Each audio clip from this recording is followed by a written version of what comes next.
guys, welcome to Hukum channel. So இன்னைக்கு நம்ம வீடியோல என்ன பார்க்க போறோம்னா just last நம்ம மத்தியான பொண்ணு தான் பார்க்க வேற ஒண்ணும் இல்ல guys. அந்த வீடியோல நம்ம என்ன பார்த்தோம் தான் கவனிக்க போறோம். சோ வாங்க வீடியோக்குள்ள போலாம். ஆமா guys, இப்போ கேட்டிங்கல என்ன அப்படினா ஜஸ்ட் நம்ம வந்து சாதாரணமாக தான் நினச்சிருக்கோம். ஆனால் அந்த அனிமல்ஸ் எல்லாம் பார்த்தா ஜஸ்ட் ஒரு மிராக்கலான இது. ஆனால் நான் கவனிச்சபடி அந்த பேய் வந்து ஏதோ ஒரு மாதிரி டிஃப்ரெண்ட்டாக இருக்குது கைஸ். ஆனால் நான் பார்த்துருந்தே ஒரு மாதிரி வித்தியாசமாக இருந்துச்சு.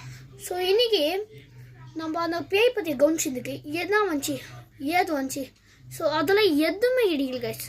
ஆனால் அந்த ப்ரூஃபு ஏதோ மல்றி கேஸ் நம்ம ஓஜா போர்டு அதனால என்ன வந்துச்சு ஏது வந்துச்சு எதுன்னு தெரில. ஸோ ஆனால் welcome to home channel. Bye.